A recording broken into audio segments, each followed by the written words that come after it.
শুভ সকাল বন্ধুরা, তোমরা সবাই কেমন আছো? আমি ভালো আছি। আবার ফিরে এলাম আর একটি ব্লগ নিয়ে। আমি সন্ধ্যা বর্মন। তো এই যে কুয়াশার মধ্যেও সূর্য উঠে গেছে। ভালো লাগে যেদিন সূর্য উঠে রৌদ্র থাকে, খুব ভালো লাগে কাজকর্ম করতে। তো এই যে সকালবেলার কাজ সেরে চা নিয়ে বসে পড়েছি। এদিকে কারেন্ট চলে গেল, ওদিকে রান্নার জন্য ভাত ডাল বসায় দিয়ে চা নিয়ে বসে পড়েছি। তো চা খাওয়া শেষ, ওদিকে মাঝামাঝি করে আমি এই যে শুরু করলাম। এখন মাছ নিয়ে আসছে বাজার থেকে, মাছটা একটু বানাবো, মানে ভাজবো আগে, তারপর আলু ফুলকপি দিয়ে একটু বানিয়ে নেব। আর বেশি কিছু করব না, যদিও মানে অনেক কাজ আছে, শরীরটাও ভালো না। কী জন্য আবার সেই জ্বর আসছে, মানে জ্বরটাই আমার আর সারতেছে না। তো এই যে মাছের মধ্যে লবণ হলুদ দিলাম, দিয়ে এখন মাছটা তুলে দিলাম, মানে তুলে দেইনি, দিতেছি, আগেই বলে ফেললাম তুলে দিলাম। তো সম্পূর্ণ মাছটাই দিব, কড়াইটা একটু বড়, তেল বেশি দেওয়া আছে, তাড়াতাড়ি হয়ে যাবে।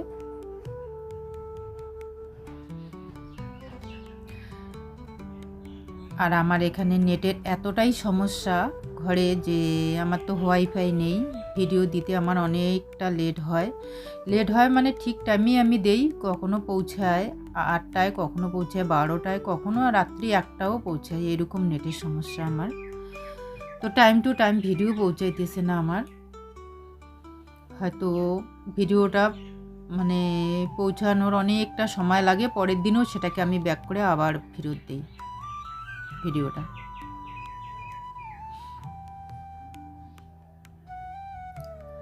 তো কথা বলতে বলতে এদিকে মাছ হয়ে আসলো, এখন নামিয়ে নিচ্ছি।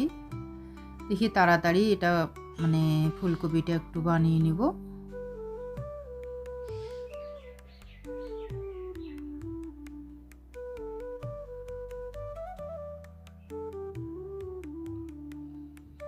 এভাবে শরীর খারাপ থাকলে বেশি কিছু করতে মন চায় না।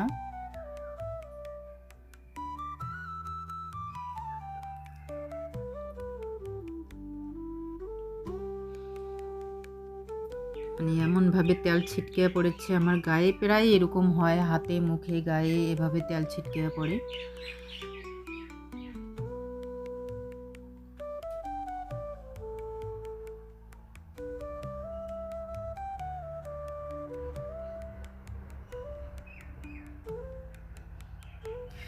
পেঁয়াজ লঙ্কাটা একটু ভাজবো, তেজপাতা দিয়েছি আর একটু জিরে দিয়েছি, দেওয়ার পর এটা ভাজবো। ভাজার পর এই যে ফুলকপি আর আলু দিয়ে দিলাম। এখন এই মাছগুলো ভাজা ভালো লাগে না, একটু মানে ঝোল করলে ভালো লাগে। তো ওদিকে ছেলে মানে খাইতে বসে বলছে, মা আমার খিদে পেয়েছে, দাও আগে তাড়াতাড়ি। তো ওকে আলু ভাজা আর মাছ দিয়েই আপাতত দিচ্ছি, কারণ এটা হতে একটু সময় লাগবে।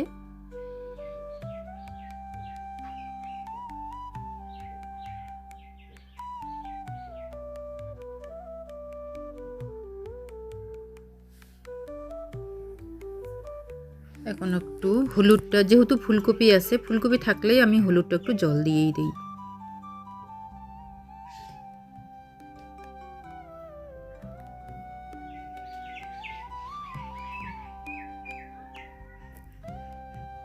এখন জিরে বাটাটা একটু দিয়ে দিলাম।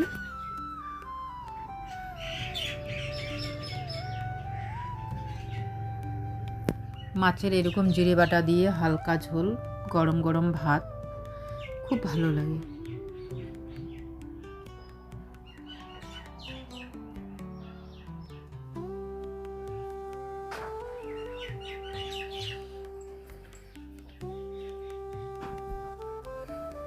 তো যে মানে সেটার মধ্যে হলুদ গুলিয়ে দিলাম খোড়াটার মধ্যে, ওটার মধ্যেই আমি জল একটু বসাই দিছি।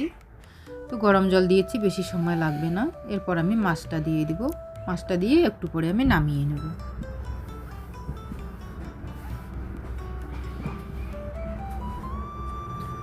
এতটা মাছ দিলাম না, আর কিছুটা ভাজা রাখলাম, কারণ ছেলে কখনো বলে ভাজা মাছ খাবে, এই জন্য আমাকে এভাবে রাখতে লাগে।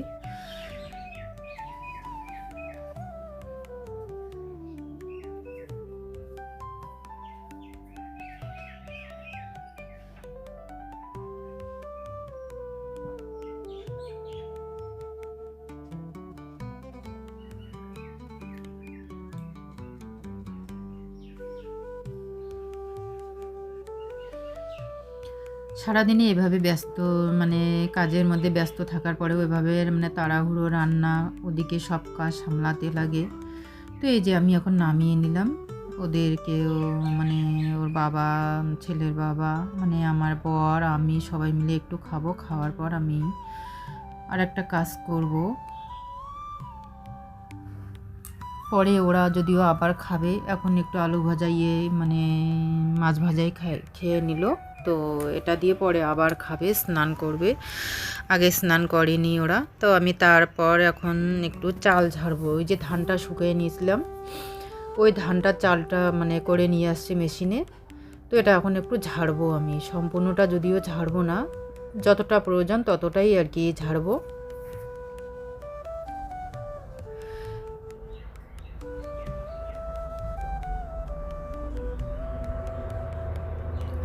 দেখলাম এটার মধ্যে একটু ধান আছে আবার, তো এগুলো বাছতে হবে। ওভাবে হয়তো সময় হবে না, মানে ঝাড়ার পর দেখি পরে আমি পুরোপুরি ঝাড়বো ওকে, তারপরে ধানটা আমি বাছবো।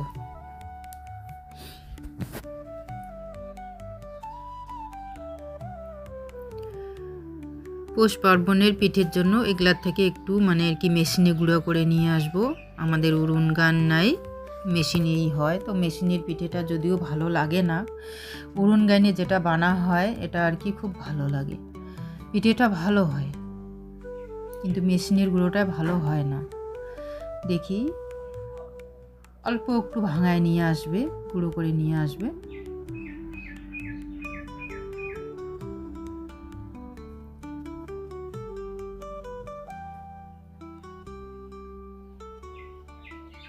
মেশিনটা হয়তো ভালো ছিল না বলে ধান আসছে, মানে ভালো মেশিনে এভাবে ধান থাকে না যদিও।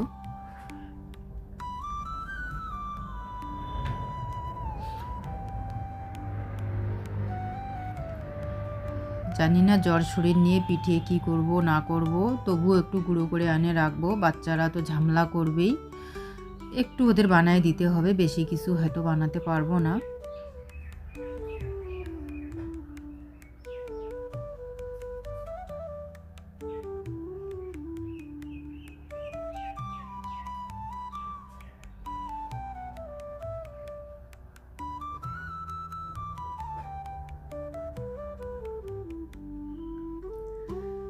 দুই ছেলে আবার ওর বন্ধুর দল নিয়ে চলে গেছে নদীতে স্নান করতে, সাথে ওর কাকুও গেছে। তো সঙ্গে এক বন্ধু নিয়ে আসছে আবার, ওরা ফিরে আসলে আমি খাইতে দেবো।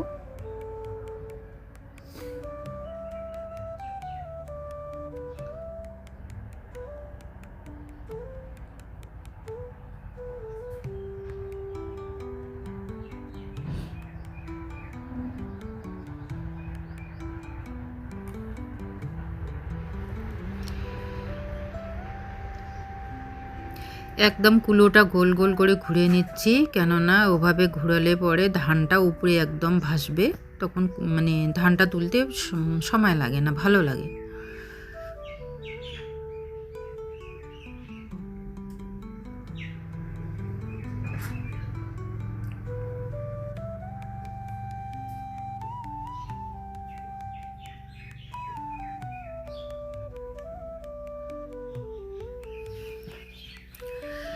আর বাকি আতপ চালটা, এটা কিন্তু সিদ্ধ চাল না, এটা আতপ চাল, মানে ধানটা সিদ্ধ করা হয়নি।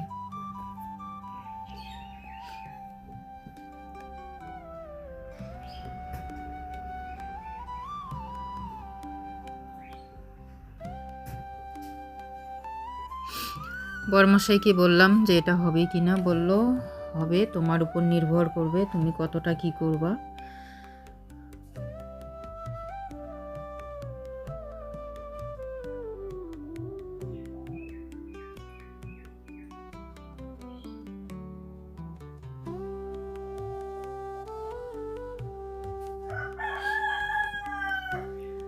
তো আর বেশি ঝাড়বো না, আমার এটাই হয়ে যাবে। ছেলে ওরা ওদিকে আসছে স্নান করে, ওদেরকে এখন খাইতে দিব।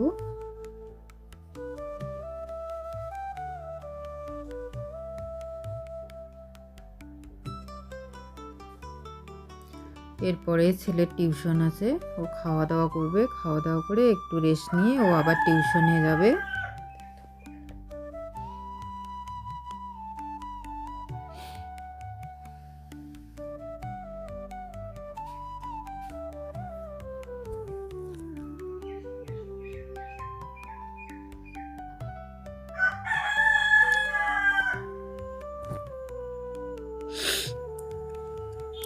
এটাকে বান্ধিয়ে এখন রাখবো, আর ঝাড়বো না, কেননা ভালো লাগতেছে না। আর ছেলে ওদিকে খাইতে চাইতেছে, নয়তো সম্পূর্ণটাই ঝেড়ে মানে রাখতাম, ওটা পরে সময় সুযোগে আর কি ঝাড়বো আমি।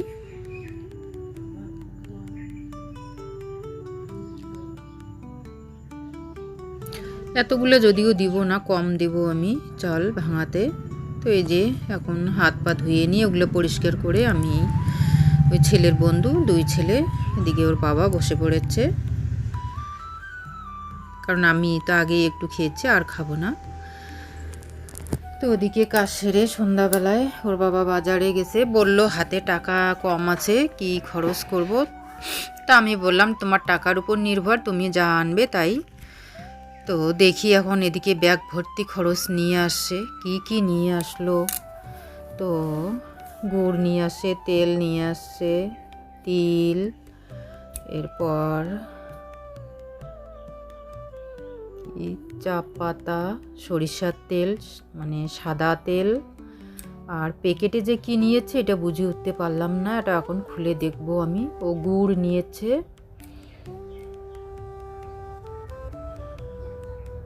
দেখো কাণ্ড, টাকা নেই বললো, অথচ আবার নাইটিও নিয়ে আসছে সাথে করে।